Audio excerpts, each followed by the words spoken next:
Quel enfant tu étais? Alors, du coup, je n'étais absolument pas celle que je suis aujourd'hui. J'ai eu plusieurs vies, on va dire, même si je suis jeune, mais j'ai beaucoup changé. J'aimais beaucoup faire des élevages, comme je disais, que ce soit pour les insectes, les phasmes. J'achetais des œufs via Internet à l'époque.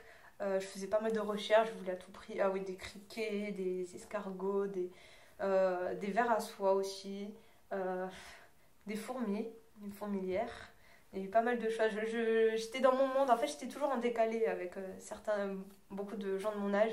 Voilà, du coup, ça me plaisait beaucoup au point que quand je faisais mes élevages de phasmes, alors les phasmes, c'est des petits insectes qui ressemblent à des brindilles, là, soit des feuilles ou des brindilles, des branches. Et il y avait beaucoup d'œufs qui éclosaient, ça se dit, ouais.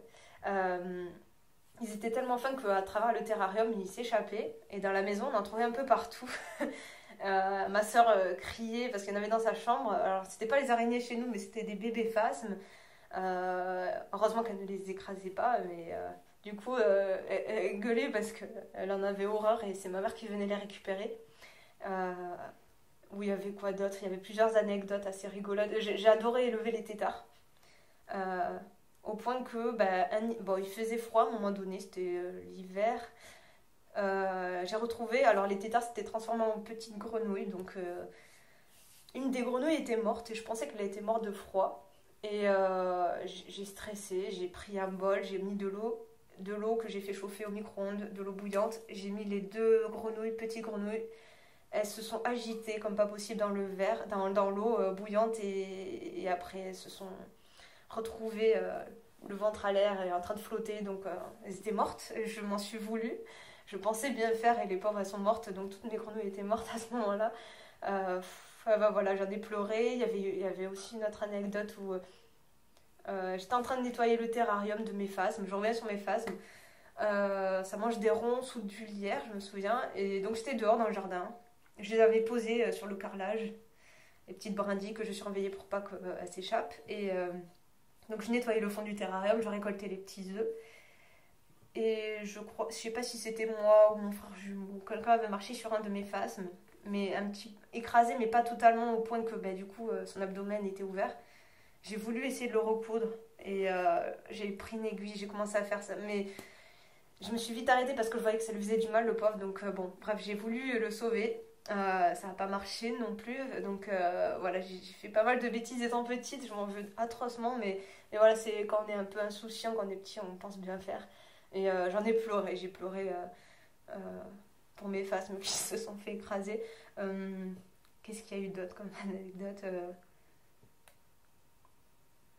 Ah oui, j'aimais. Après, ça, c'est rien de bien sorcier, mais j'aimais beaucoup capturer les lézards dehors, au point que je leur arrachais sans faire exprès leur queue. Enfin, ça, c'est comme beaucoup de petits font, je pense. Et j'avais aussi. Oui, il y avait une autre petite anecdote, ça me revient. J'adorais les zoothèques, je crois que ça s'appelle. Je sais plus, c'est les nids de menthes religieuses. C'est particulier. Ça ressemble. Je sais pas comment. Ça ressemble à une mue, en fait. C'est mon grand frère qui baignait dans la biologie qui m'avait dit que c'était une oothèque, je crois, et avec des centaines d'œufs à l'intérieur de menthes religieuses. Et je l'avais, bon, il y avait rien qui avait éclos, mais j'avais pris cette oothèque et j'avais mis dans un terrarium le temps que ça éclos. Et un jour, ben, des centaines de bébés menthes religieuses sont sortis. J'ai voulu les nourrir. Je prenais des petites fourmis. Je ne savais pas comment les nourrir, donc c'était un peu particulier. Et puis très peu peuvent survivre, puisqu'il y en a des centaines qui éclosent, donc qui éclosent, je ne sais pas comment on dit ça, mais donc très peu peuvent survivre. Et j'avais mis des petites fourmis, sauf que c'était l'inverse, c'était les fourmis qui bouffaient les menthes religieuses à l'époque parce qu'elles étaient trop fragiles, elles venaient de sortir du cocon et c'était les fourmis qui se régalaient à la place des menthes, donc j'étais dégoûtée là aussi. Enfin, je ne savais pas comment m'y prendre, c'était compliqué. Euh, on découvre le règne animal pour les insectes, c'était assez drôle.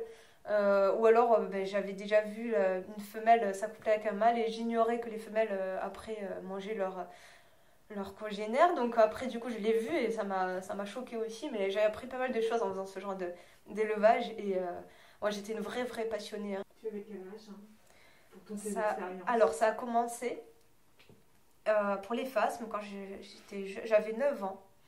Parce que j'étais avec mon frère jumeau, mais ma famille on était allée en Bretagne. J'ai des cousins et ils en avaient. Et on connaissait pas ça, ils nous ont donné des premiers œufs de phasme. Et pendant 10 ans, j'ai élevé des phasmes jusqu'au fin du lycée. Donc à partir de là, j'ai fait d'autres élevages par la suite.